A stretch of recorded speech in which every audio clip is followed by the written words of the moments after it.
Ram Ram Ram. Sarvebhyah Hritpurvaka Namaskaraha. Welcome to our revision session. So, last class we had the valedictory session with our chief guest, Shri Dr. Karanam Arvindrao Garu, who spoke very well about Vedanta, Sanskritam, Shankaracharya, Soundaryalahari.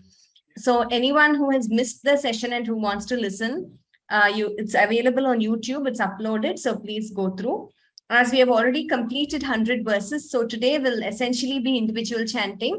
I will just start with Guru Vandanam and Mangala Shlokaha, and from there, whoever wants to chant can raise your hand as usual. I will call out the names and you could chant the verse displayed on the screen. Let us begin with Guru Vandanam. Gururev gatir gurumeva bhaje Gurunaiva sahasmi namo gurave Na guro paramam shishurasmi guroho Matirasti gurau mama pahi guro Shruti smriti purananamayam karunalayam Namami bhagavat pada shankaram lokashankaram Soundaryalahari kartre sarvamangaladayine Shankaracharya varyaya Yatirajayate namaha Shankarupena machittam Pankikritam abhudyaya Kinkari yasya samaya Shankaracharyamashraya. Okay, let us begin with the first verse. I will call out your names.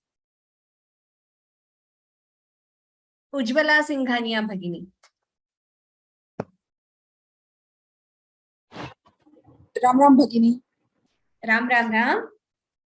Shiva Shaktya Yuktaha Yadi Bhavati Shaktah Prabhavitum Nachidi Vandevaha Nakhalu Kushalas Panditumapi Atastva Maradhyam Harihara Viranchadi Virapi Pranantum Stotum Va Kathamakrita Punya Prabhavati. Uttamam Bhagini. Second line again, please. Did you say second line? Yes, second line. Nache devan devaha. Nache devan devaha nakhalu kushalas panditumapi. Yeah, so here one observation. While chanting kha, that is Mahaprana kha, it is heard as nakhalu. So extra k is heard. It's heard like a samyukta akshara. It is heard as nakhalu. It is not nakhalu. It is nakhalu. So that extra k shouldn't be heard. Nakhalu kushalas panditumapi. So please listen to the recording also. It will become clearer. So that extra k shouldn't be heard. It is just a Mahaprana. That is one observation. Second one, third line, could you chant Harihara from there? Harihara virinchadi bhirapi. Okay. Harihara virinchadi bhirapi. First time I heard it as vira. That is why I asked you. This was correct. Harihara virinchadi bhirapi. Uttamam Bhagini. Dhanyavadaha. Swati Bhagini. Taniyam sampamsam tava charana pankeruha bhavam virinchis sanchanvan virachayati lokana vikalam vahatyenam shaurihi kathamapi sahasrena shirasam harasamkshuphainam Bhajati phasitothulana vidhim. Similar observation, what I told Ujjwala Bhagini before this. So, I heard it as kathamapi. It is kathamapi. It is not kathamapi. While chanting the Mahaprana, only that letter should be stressed, katha. Before that, it is not like dvitvam. It should not be heard as kathamapi. It is kathamapi. That's all. Okay, there is that difference, so please note that. And first line, could you chant? Taniyamsam. Taniyam sampamsam. It is palm. It is not palmsam, it is palmsum. Acha, okay. Thank you. Yeah. And then last line, bhajati bhasito dhulana vidhim. U is a dirgha. It is not bhasito dhulana. It is bhajati bhasito dhulana. Dhu is a dirgha, a long letter. Shall I repeat? Yeah, you could. Just the last line, please. Harasam kshuphainam bhajati bhasito dhulana vidhim. And also bhasito, that is also a dirgha. It is not bhasito, it is not bhasito dhulana. Bhasito dhulana vidhim. O and U, both are long letters. Bhasito dhulana vidhim. Okay, thank you. Okay, Dhanyavadaha Bhagini, well chanted. Kamala Bhagini. Avidyanamantastimiramihiraddvipanagari jatanan chaitanyastabakamarkandas Tabaka chaitanyastabaka makarandasruti jhari. Jadanan chaitanyastabakamakarandasruti jari daridranay chintamani gunanika janma jaladhau nimagnanam damshtra murari puvarahasya bhavati. Uttamam Bhagini. Well, musical, very well chanted. Please note that slight observation. Something got confused. I got confused. No problem. Well chanted, Bhagini. Next, Radhika Panuganti Bhagini. Next one. Tvadanyaf panibhyam abhayamharado daivatadanaha Tvameka naivasi prakatitavarabhityabhinaya Bhayatratum datum phalamapi cha vanchasamadhikam Sharanye lokanam Tavahi charana veva nipunam. Uttamam Bhagini. Very well chanted. Dhanyavada. Dhanyavad. Janaki Bhagini.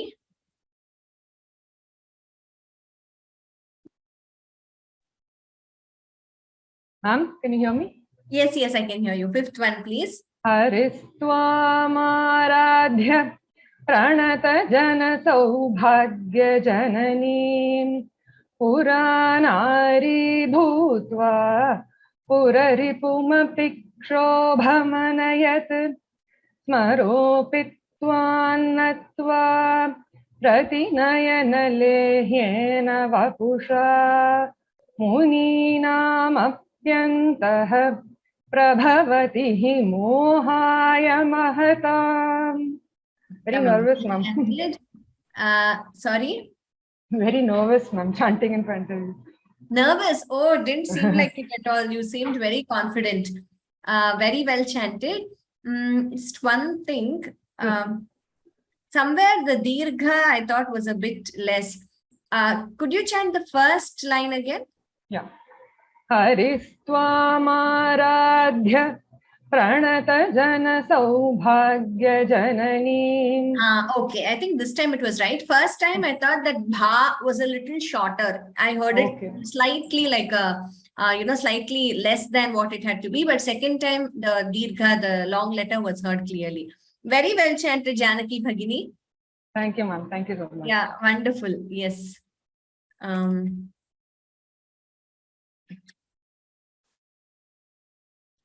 Sirisha Bhagini. Ram Ram Ram Ram Ram Ram.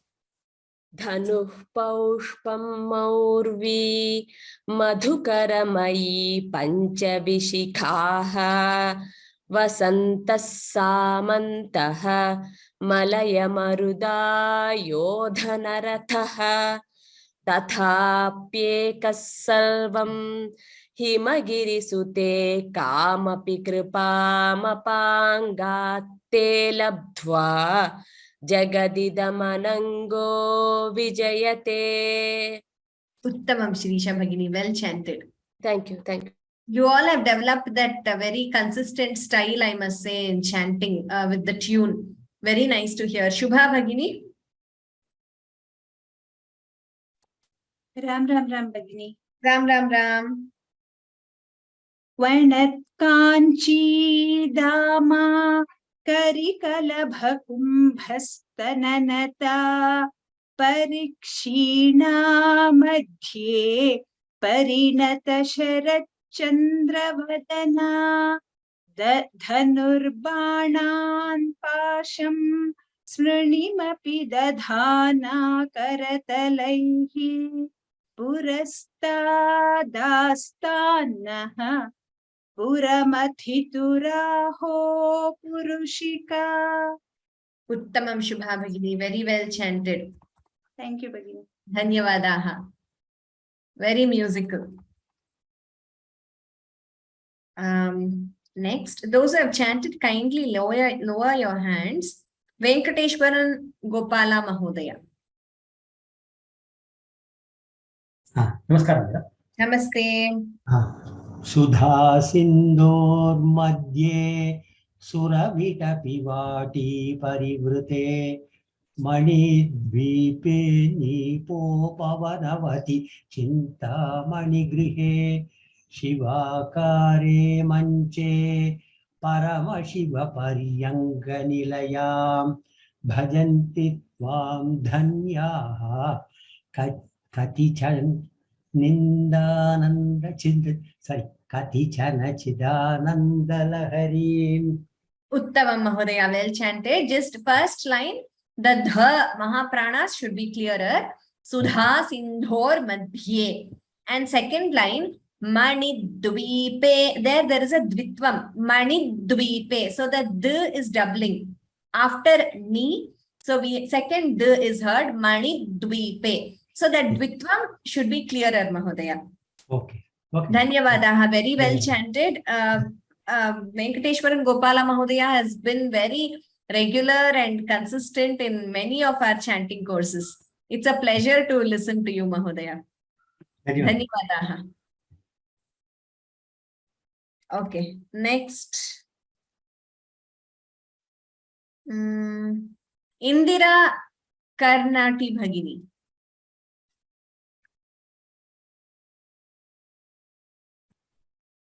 Ram Ram Ram ma'am. Ram Ram Ram. Mahim Mooladhari Kamapi Manipure Hutavaham Sthitam Swadhisthane Hridi Marutamakashamupari Manopi Bhrumadhye Sakalamapi Bhitva Kulapatham Sahasrare Padme Saharahasi Patya Viharase. Uttamam. So here, Patya, again there's a Dvitvam there. So I'll show you both. So without the Dvitvam, it will be heard as Patya. With the Dvitvam, Patya. So if you can note the difference, that T is doubling, right? Patya Viharase. So that Dvitvam effect, if it is better, that would be even more perfect, I would say. Thank you, ma'am. Thank you. I'll be- Dhanyavadaha, Bhagini. Dhanyavadaha.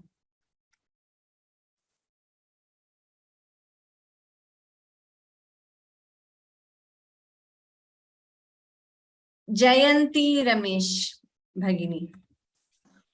Namaskaram, ma'am. Ram, ram, ram. Namaste, Ram, Ram, Ram. Ma'am, the screen has to move, ma'am. Screen has what? Okay. Yeah. Sorry, ma'am. Sorry. Okay, huh.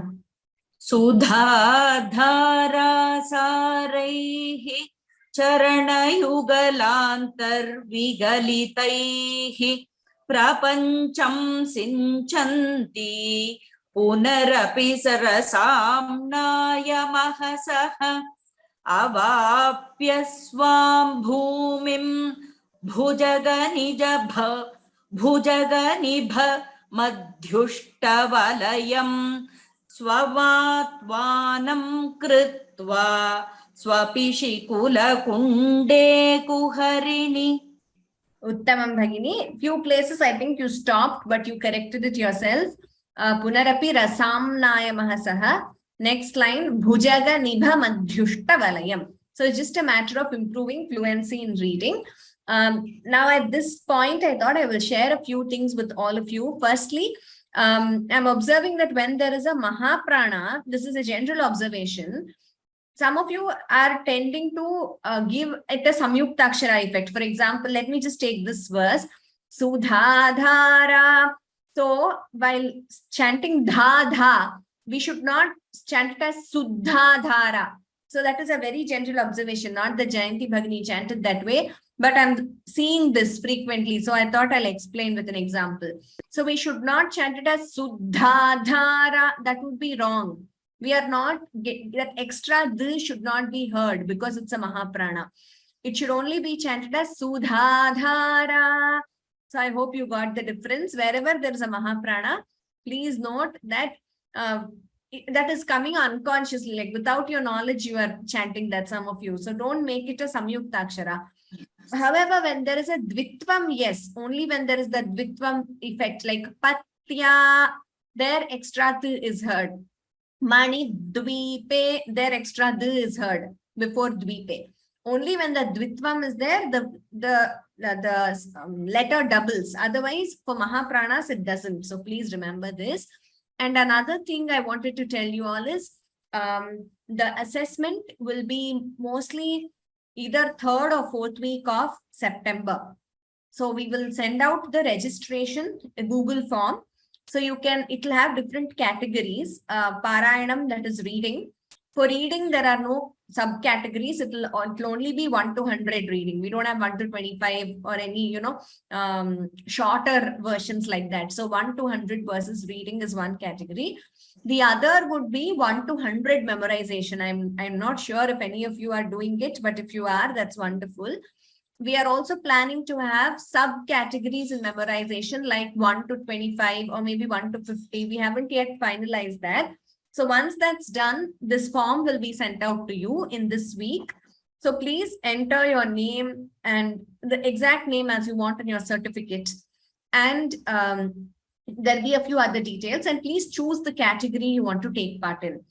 Based on that, you will have your assessment. So you will be judged on some basic parameters like spashtata, clarity, which will include alpa prana, mahaprana differentiation, your sandhi splitting and combining the words when you should not split them, hrasva, dirgha, short letter, long letter, and dvitvam. So all these will be seen in spashtata.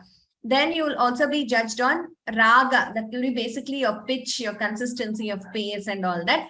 Then also clarity, fluency will be, without stopping in between or taking breaks, fluently able to read or recite.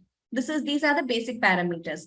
Of course, for memorization, there will also be smaranam parameter. That is, you will be asked to recite any verse. We will not give you the verse number. We will not say verse 10, verse 11. we will start the verse like Sudha Dhara Saraihi, you will have to continue. Then continue chanting the next one also, Chaturbhi Shri Kantaihi. So you should know the order of the verses.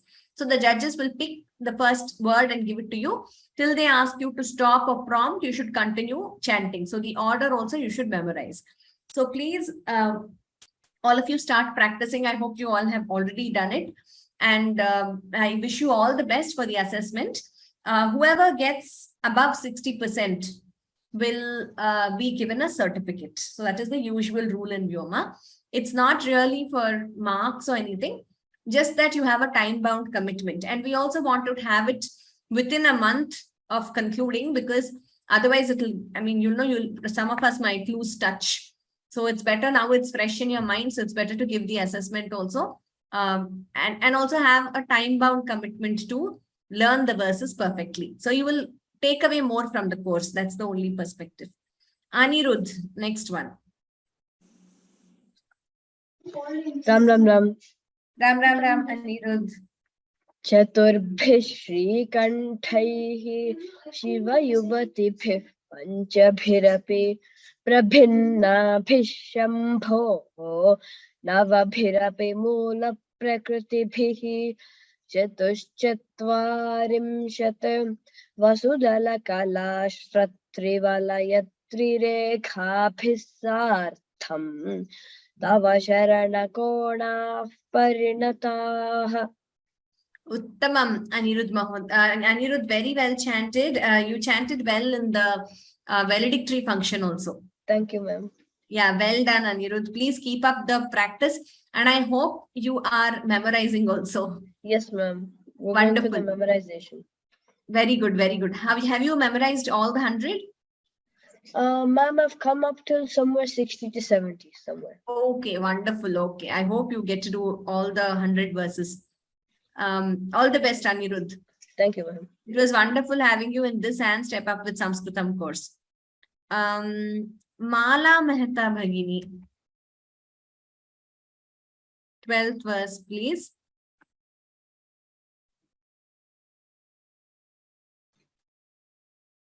Ram Ram Ram. Ram Ram Ram. Vadiyam Soundaryam Tuhinagiri Kanye Tulayitum Kavindra Kalpante Kathamapi Virincha Prabhrityayaha Yadalo Kautsukyad Amaralalanayamti Manasa Tapobhir Dushprapam Api Girisha Sayujya Padavim. Uttamam Bhagini. Just one observation. Two actually. Kavindra Kalpante. So that Jihva Muliya Kavindra Kalpante. That if it is clearer, that would be better. Also, does your text have Virincha Prabhritayaha? Yes, ma'am. Virincha Prabhritaya. So Virincha, Virinchi both refer to Brahma, the four-faced Lord Brahma. But both are correct. But we have in this course we have learned Virinchi Prabhritayaha. Okay. Okay, so please, I mean, it is better. I mean, the judges also will be informed that there are different versions in case you're deciding to take the assessment, I'm saying. But Yeah. for this course, we have followed Virinchi Prabhritayaha. There are two versions. Yes, ma'am. So Thank you, ma'am. Kavindra Kalpante. Is that right? Once again. Kavindra Kalpante. Kavindra Kalpante. Dirgha. Kavindra Kalpante. Yes. Thank you. Kathamapi Virinchip Prabhritayaha. Prabhritayaha, not Prabhritayaha. Prabhritayaha. Yeah. Yes. Yes, ma'am. Virinchip Prabhritayaha. Yes, ma'am. Thank you. Dhanyavadaha. Well done. All of you, please improve your fluency.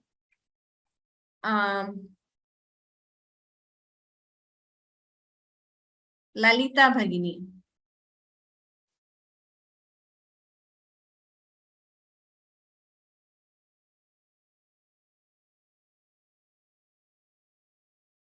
Lalita Bhagini, please unmute. Yeah, Ram Ram Ram. Ram Ram Ram. Naram yamsam nayana virasam narmasujatam tava pankaloke padidamanuddhati sadashah kalattveni bandha kushakalasha vishrasta visisayah. Sorry. Kalattveni bandha kushakalasha vishrasta visayah hadadrityo vikalidatu kula yuvadayah.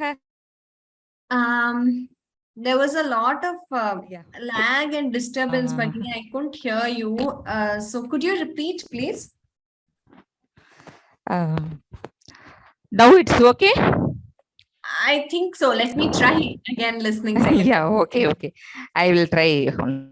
Naram varshiyamsam nayana virasam narmasujatam tava pankaloge padidamanuddhavandi sadasah kaladveni Patitam anudhavanti shatashaha.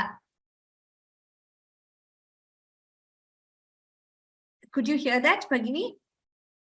Shatashaha. kaladveni vish. Tava panke loke. Tava panga loke, not tava pange loke. Tava panga loke.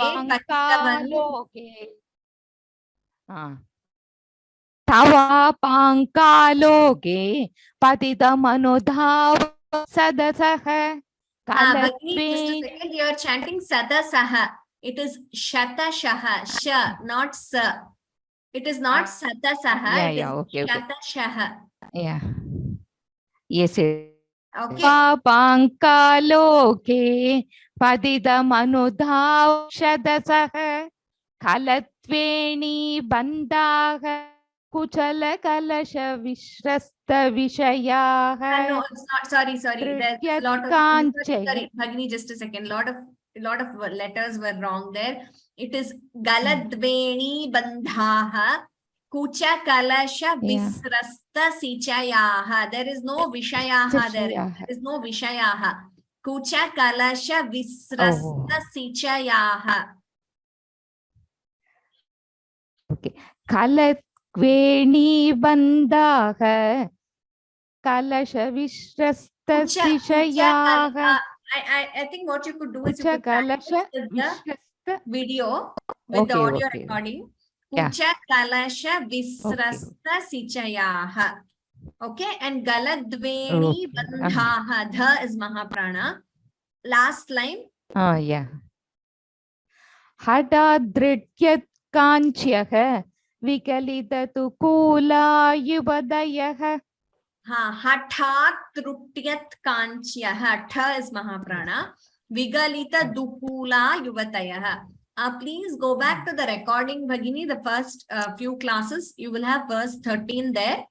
So please do the anucharanam. That is when the panelists repeat, you can listen and repeat. So that will improve your fluency. It's all there on our course page and on YouTube. Okay. Dhanyavada. Yeah. Dhanyavada.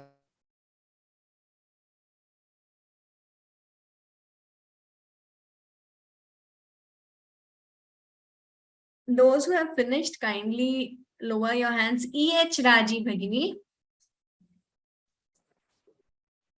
Namo Namah. Namo Namah. क्षितौ षट्पञ्चाशत् द्विसमधिकपञ्चाशदुदके हुताशे द्वाषष्टिः चतुरधिकपञ्चाशदनिले दिवि द्विषट्त्रिंशत् मनसि च चतुष्षष्टिरिति ऋतिये मयूखास्तेषामप्युपरि तव पादाम्बुजयुगम्. Uttamam, Bhagini, just that manasi chashtiritiye there, please. That fluency could be improved there. That could. Dhanyavadaha. Well chanted. Okay.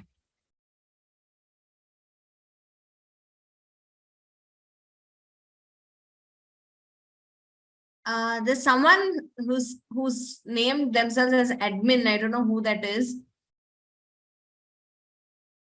I don't know if you want to chant, but yeah, okay. You've raised your hand. Admin, whoever that is. Would you like to chant? I am Jyoti Mantri.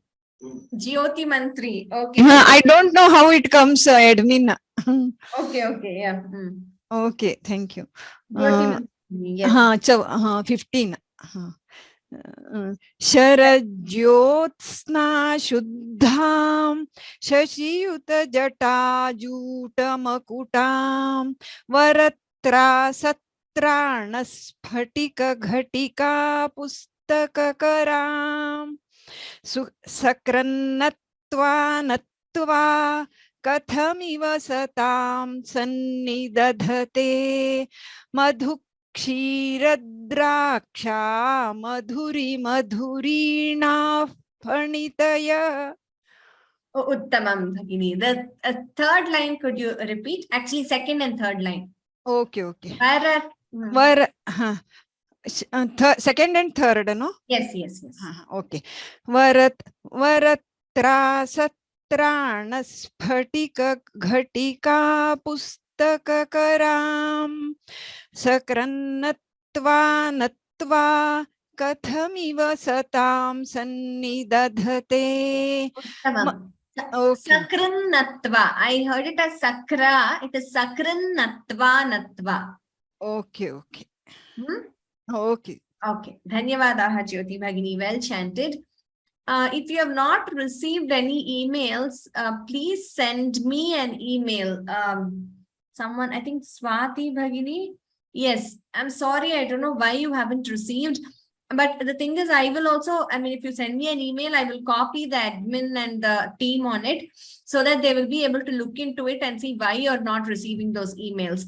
One thing is, please check the email ID which you have given while registering for the course on Sanskrit from Home. So in case you're not checking that email ID, you have any other email ID, then all the emails will be going to that email ID with which you have registered. So Swati Bhagini, kindly send me an email. I will follow up on it and see, but this is also a problem which few others have reported. I'm not sure why that's happening. Sorry about that, but do send me an email. I will ask them to look into it. Jai Shri Rudrapatna Bhagini. Namaste Bhagini. Namaste. Kavindranam chetah kamalavana balataparuchim bhajante ye santaha katichidarunam eva bhavatim virinchi preyasyaha tarunatara shringaralahari gabhirabhirvagbhihi vidadhati satam ranjanamami. Uttamam Bhagini, very well chanted. Even your Mahapranas were excellent. Thank you. Dhanyavadaha.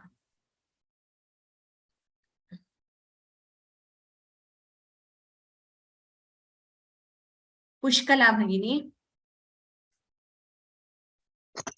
Ram. Ram.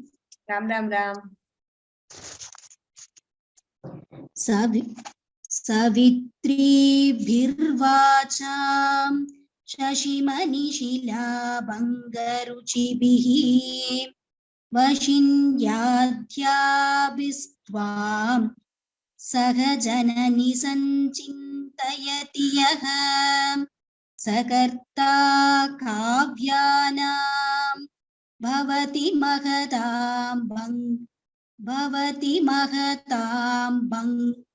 Bhangiruchibihi Vachobhirvagdevi Vadhanakamalāmodhamadhuraihi. Pushkala Bhagini, everywhere your Mahapranas should improve, especially the bhas. Savitri Bhirvacham Shashimani Shila Bhanga Ruchibhihi Vashinyadhyabhistvam. So everywhere the Mahapranas should be heard better. So the bha especially wasn't heard. Also, when it ends with Shashimani Shila Bhanga Ruchibhihi, or third line, bhangi ruchibhihi. We should not make it a dirgha. We should not chant it as bhangi ruchibhihi. So we should not make it so, prolong it so much. Then it would be heard as a dirgha. So bhanga ruchibhihi. That's it. Okay. And also last line, we do not pause after Devi. Vachobhir Devi Vadana Kamala Moda Madhuri. So we do not make this, we don't split after Devi. We chant it together because it is one Samastapadam, one compound word. Okay. Okay, so we don't split Devi and then Vadana Kamala. So together we chant it. Devi Vadana Kamala Moda Madhuraihi. Okay. Dhanyavadaha Bhagini. Well chanted.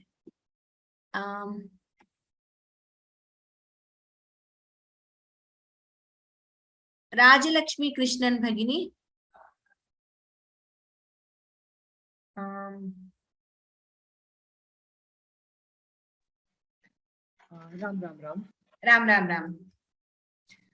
तनुच्छायाभिस्ते तरुणतरणी श्रीसरणिभिः दिवं सर्वामुर्वीम् अरुणिमणिमग्नां स्मरति यः भवन्त्यस्य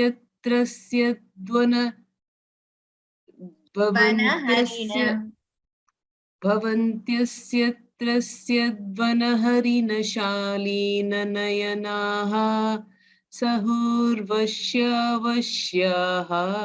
कति न गीर्वाणगणिकाः. Uttamam. First line, Taruna Tarani Shri Sarani Bhihi. There is a Dvitvam after Ni. So that Sh doubles.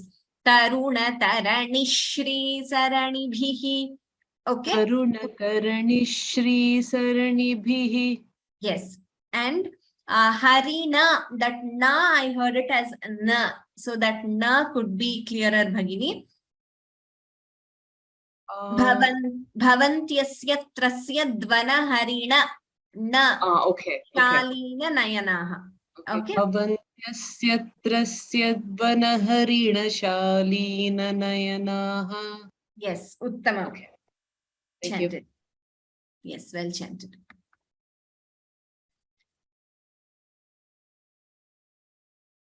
Nagaratinam Mahodaya.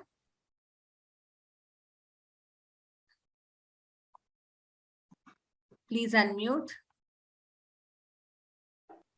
Namaste, Bhagini. Oh, Namaste, Bhagini. Yes.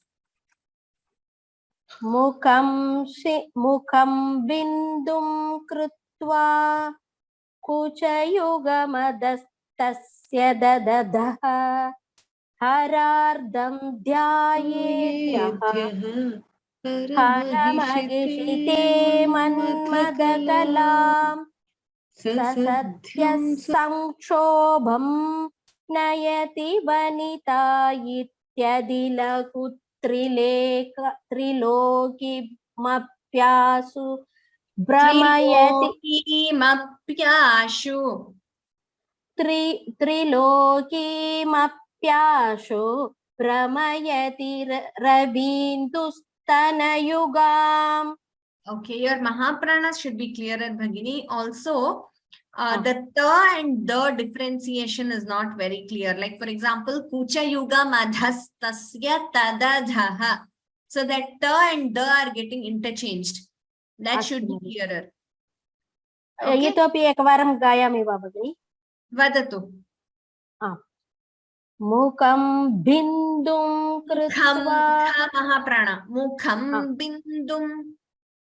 Mukham bindum krutva kuchayugamadastasya dadadaha. There tatra tadadhaha bhavitavyam. Tadadaha. Tadadhaha. Dha Mahaprana. Tadadaha. Tadadhaha. I think you could practice, Bhagini. It would be better if you listen to the recording and practice. So you are chanting tadadaha, tadadaha. It is tadadaha. And like I said, your Mahaprana is still not clear. Tadadaha, the Mahaprana should be clearer. And ta and the differentiation should be clearer, Bhagini. Mahaprana prayatnam karomi, Bhagini. Avashyam karotu. Avashyam karotu. Shrutva karotu. Astu Bhagini, dhanyawad. Dhanyawadaha. Dhanyawadaha.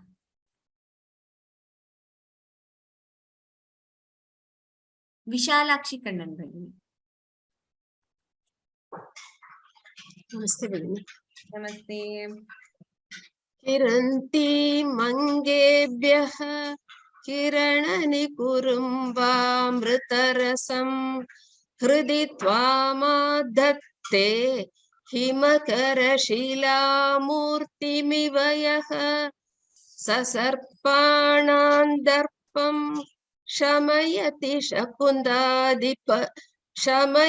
shakundadipa iva ज्वरप्लुष्टान् दृष्ट्या सुखयति सुधाधारसिरया.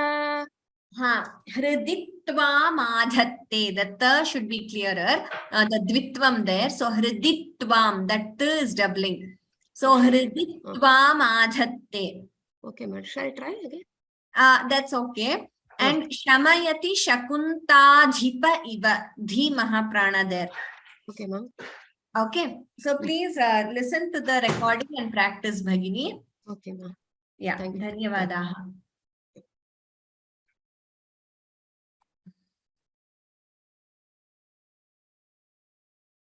Anagha Srinivasan. Namaste, Bhagini. Namaste, Anagha. You chanted well the other day in the valedictory function. Dhanyawadaha, Bhagini. Vadatu. Tatillekhatanvim tapana shashi vaishvanaramahim nishannam shannamapyupari kamalanam tava kalam mahapadmatavyam mriditamalayena manasa mahantah pashyantaha dadhati paramahladalahari. Uttamam Anagha. Very well chanted. I hope Anagha is also memorizing. I hope you are memorizing, Anagha. Yes, would love to hear all the children here to please memorize and participate in the assessment. Dhanyawadaha, Anagha. Well done. And all of you, please keep up the practice even after we conclude this webinar. Okay. Next, R. Sulochana Bhagini.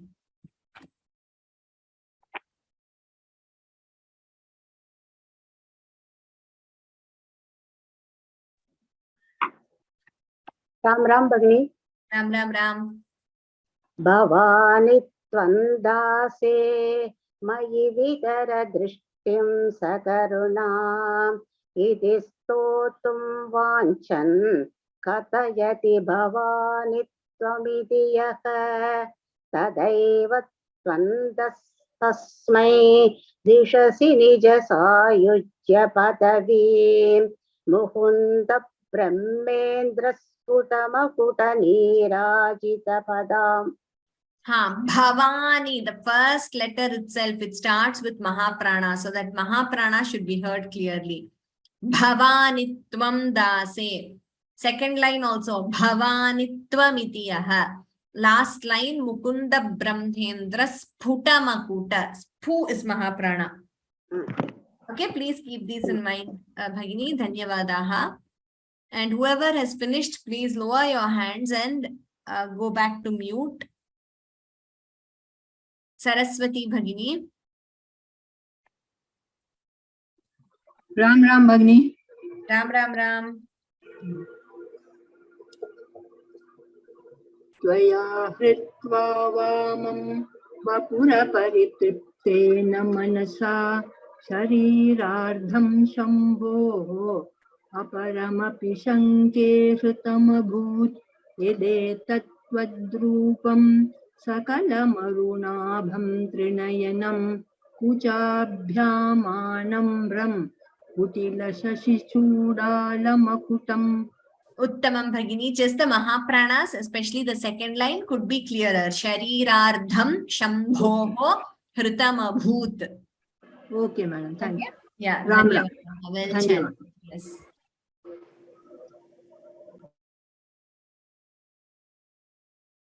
Okay, next we have Padma Narayan Bhagini. Ram Ram Ram. Ram Ram Ram. Jagatsute dhata hariravati rudra kshapayate.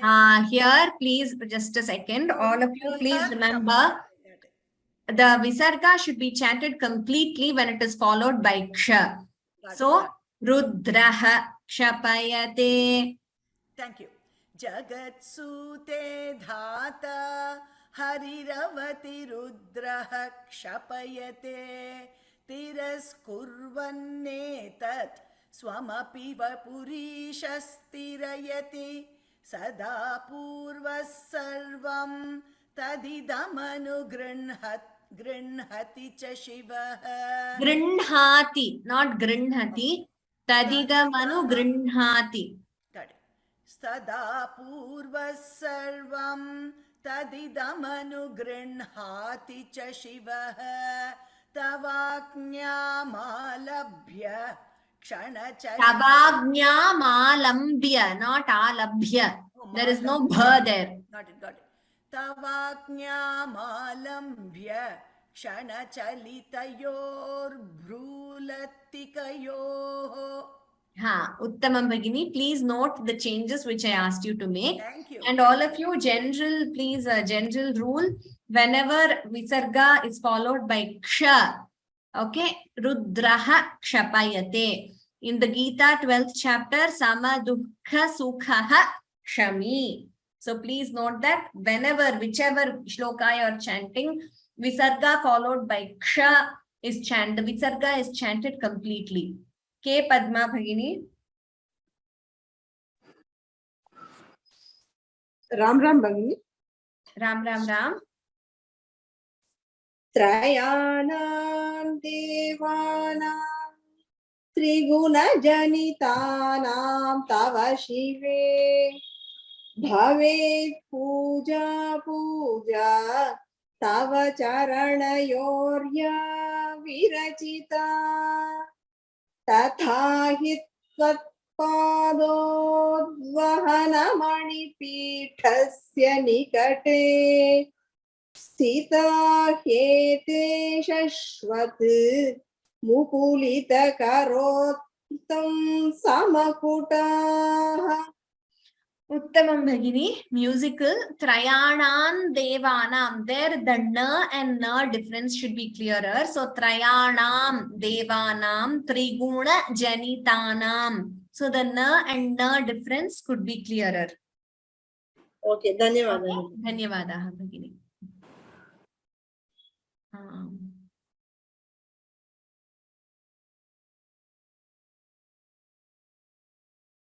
Annapurna A Bhagini.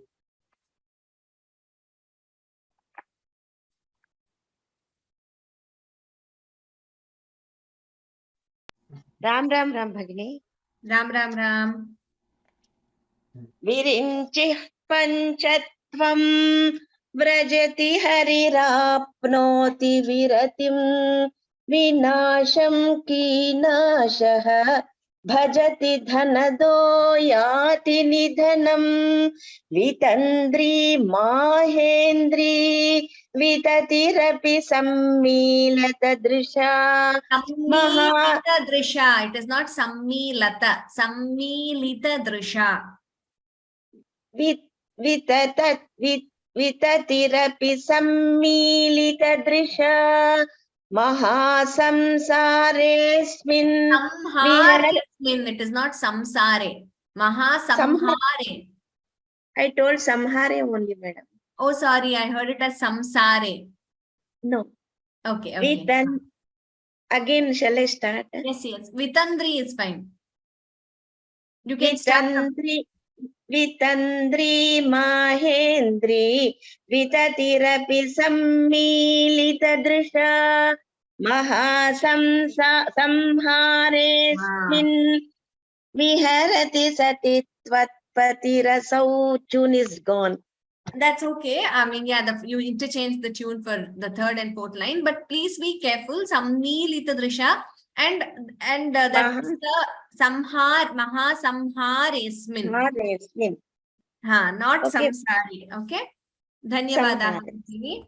Dhanyavadaha Bhagini. Yeah.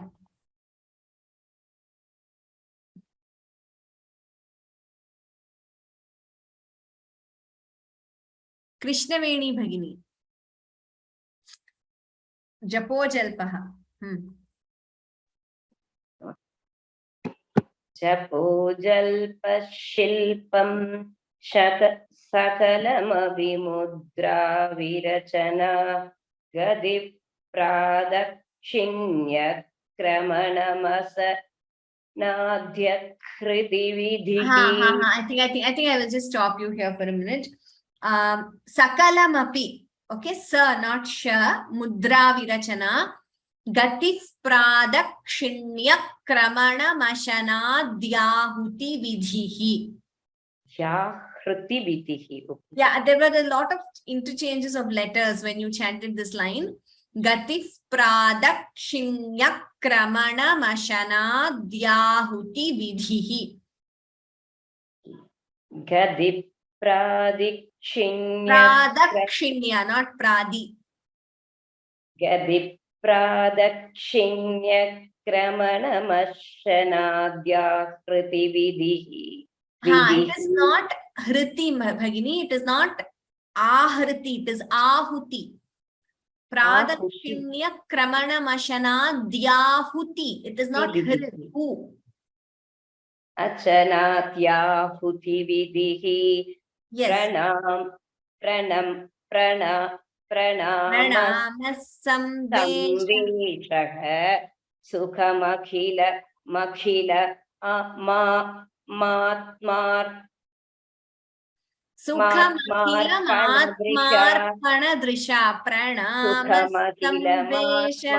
panadrisha saparya paryayaka tava bhavadu yanme kilasitam. Not kilasitam, vilasitam. Vilasitam. Yes. So gatif pradakshinya kramana mashana dhyahuti vidhihi. Please note each and every letter there. Pranamas samveshaha sukha makhila matmarpana drisha. We should not stop there. Marpana. We should not stop like that. Sukha makhila matmarpana drisha. Saparya paryayaha tava bhavatu yanme vilasitam. Okay. Bhagini, please practice. Please go back to the recording. I keep telling this to all of you.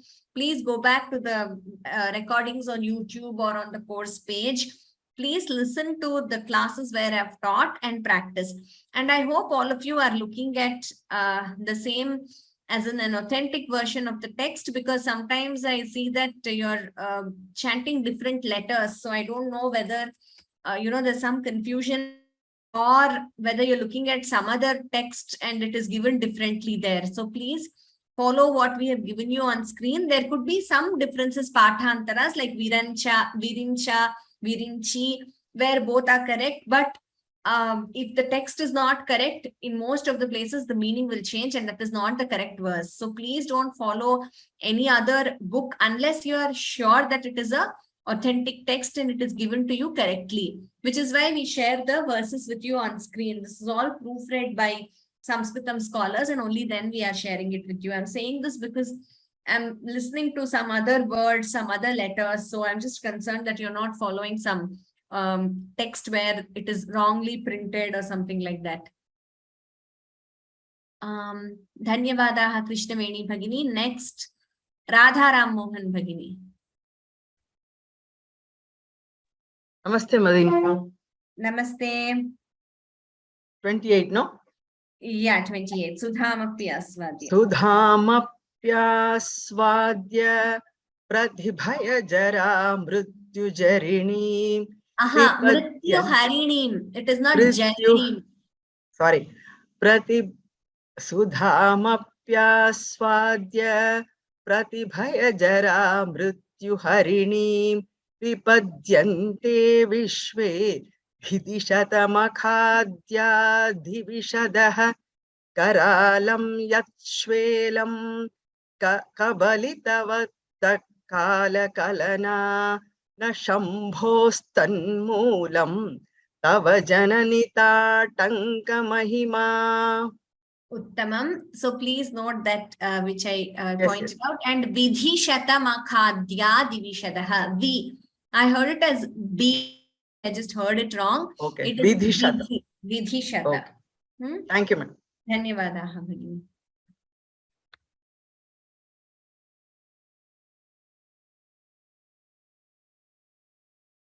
Okay. Revati S. Bhagini.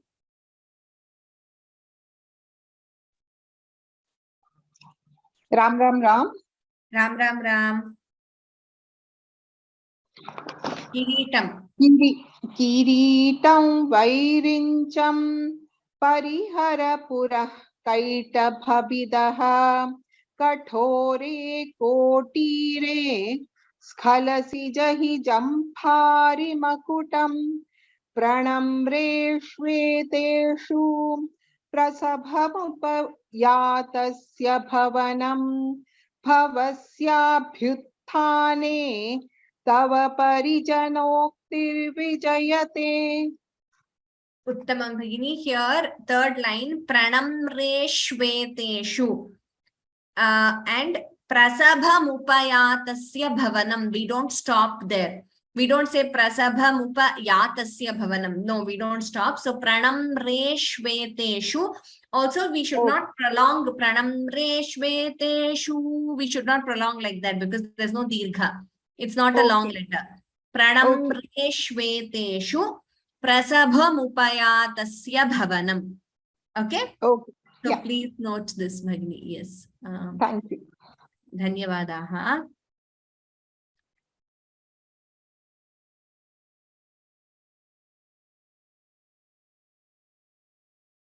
Rekha Bhagini. Ram Ram Ram. Ram Ram Ram.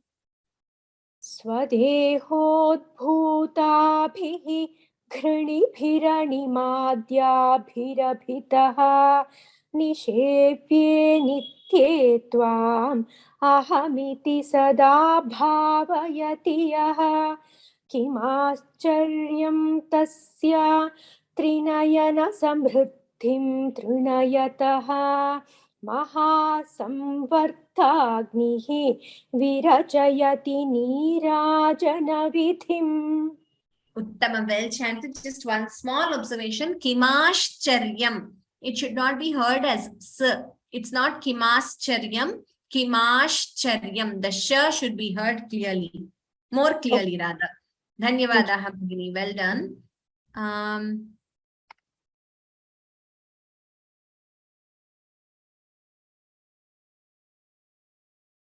Sheila Tirugyanam, Bhagini.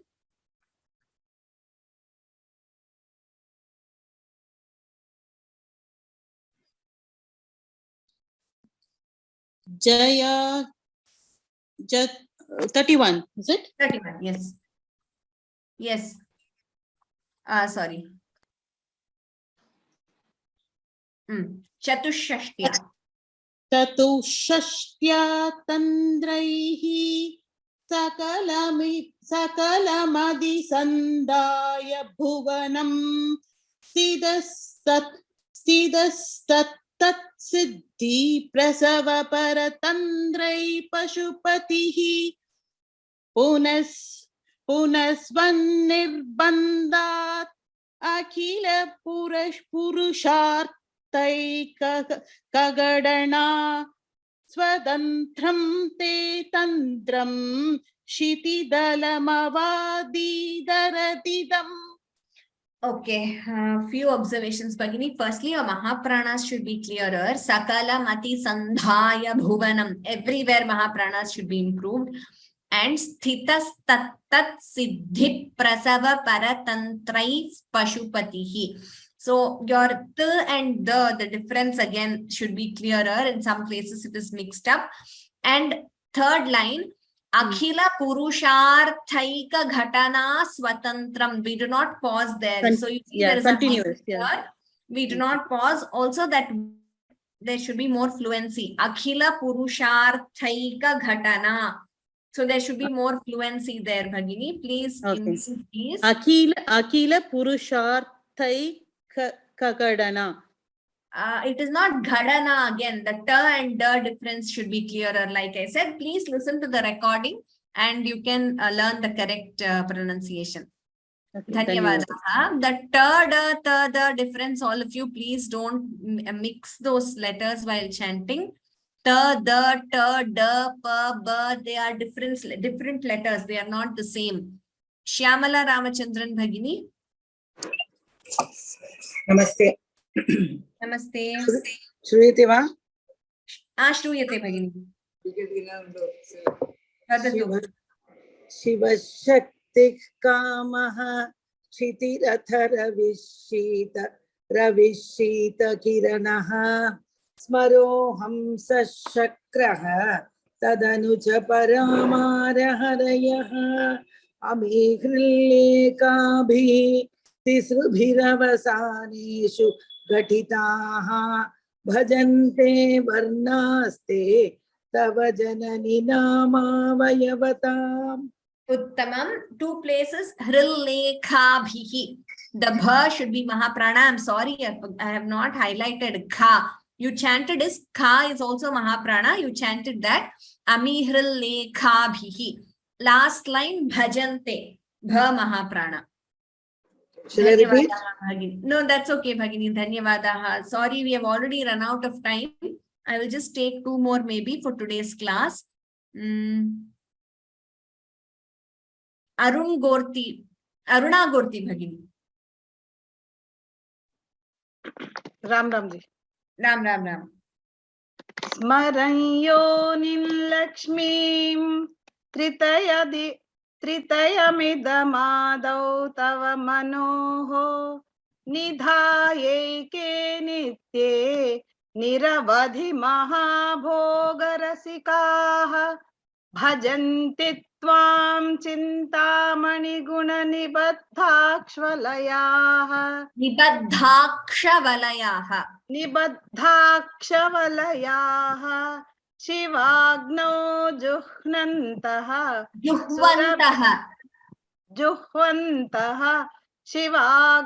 Shivagno juhvantaha Surabhigruta dhara hutishataihi. Surabhigruta dhara hutishataihi. It is not hutishataihi. Surabhigruta dhara hutishataihi. Surabhigruta dhara hutishataihi. Yes, Dhanyavadaha Bhagini. I think I already told you your corrections while chanting itself in the line. Please pay attention to those. Next, Ratnadhar Mahodaya. Ram. Ram. Shariram tvam shambhoho shashi mihira vakshoruha yugam tavatmanam manye bhagavati navatmanamanagham atasyeshasheshitya mubhaya sadharanataya. Just a second, Mahodaya. Atasheshasheshityaya mubhaya sadharanataya. Atasheshasheshitya mubhaya sadharanataya sthitas sambandho vam samarasa parananda parayoho. Okay. The third line, Mahodaya, please practice. We do not pause there. Atasheshasheshityaya mubhaya sadharanataya. So without pausing, we have to get that fluency. Okay. Okay, that's the observation. Dhanyavadaha. Well done. Lines like these, you will require slightly more practice. Umayal Kannan Mahodaya.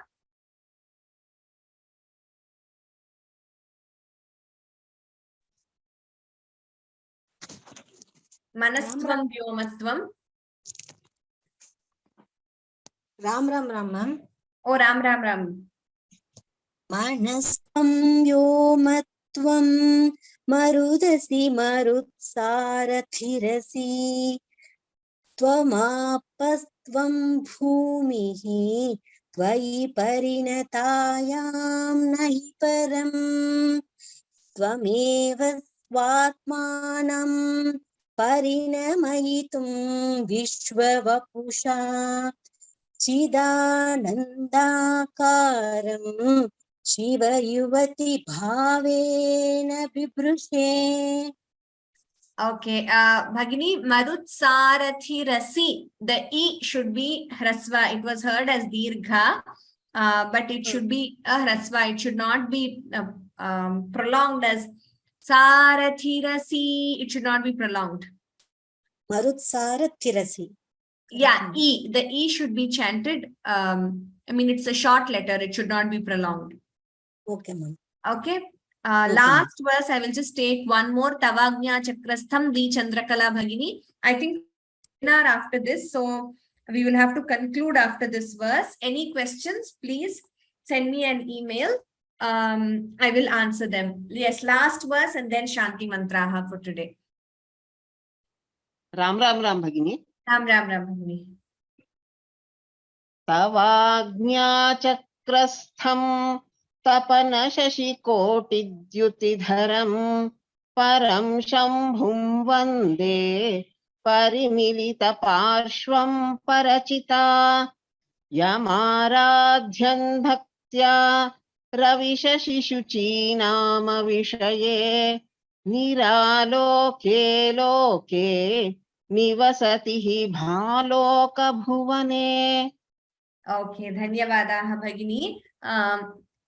Like I said, I think there is a webinar starting now in another 2-3 minutes. So we will have to conclude here with Shanti Mantraha. Any other questions, please send me an email. So we will conclude with Shanti Mantraha. Sarve bhavantu sukhinah, sarve santu niramayaha, sarve bhadrani pashyantu. Ma kaschid dukkha bhag bhavet. Om Shanti Shanti Shanti. Dhanyavadaha. Ram. We will be, yeah, Dhanyavadaha. So any more revision sessions, I will let you know by email. Dhanyavadaha. Ram.